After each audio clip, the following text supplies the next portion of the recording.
Hey, what's up everyone? It's your boy Matty, and today we're diving into some crazy footage released by Elk Grove PD. They just dropped an edited body cam video of their officers taking down a homicide suspect on February 1st. You know, I've got the scoop. The video kicks off with a high-speed chase through Elk Grove. The suspect's car is swerving through traffic before crashing into another car at a red light. Let's check it out.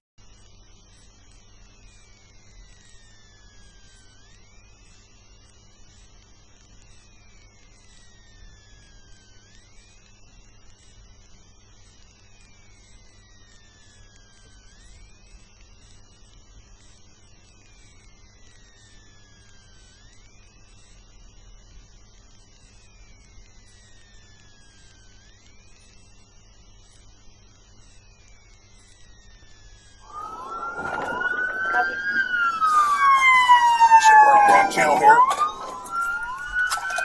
Get ready, get ready, get ready!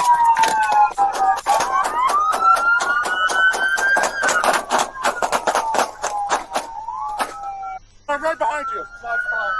Reload, reload. He's up. Get down! Keep your hands up! Keep your hands up! Hands up! Stand by. Keep your hands up! He's coming out of the rear, out of the passenger side. Just grab him.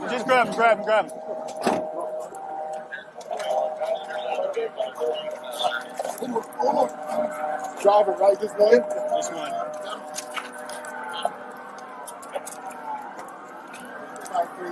Only one occupant, driver's detained.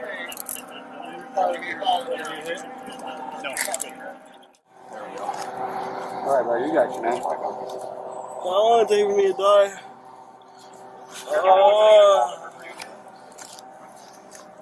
I just want to die. You're not gonna die. Just keep breathing, man. Keep breathing. We got you. Please finish me. Please finish me, please. Just asleep right here. Just asleep. Now, let's talk about what led up to this. Devian Lewis, who is 22 years old, is currently facing homicide, felony evasion of police, and brandishing and imitation firearm charges. He's suspected of stabbing his 18-year-old girlfriend and then running her over with a vehicle, resulting in her death. But that's not all. Lewis then led officers from Elk Grove Police and the California Highway Patrol on a crazy chase until he crashed in Elk Grove. He was pinned down and arrested. We'll check back in on Devian Lewis in a few months when he's in court, but for now, thanks for watching. Subscribe if you can. Peace.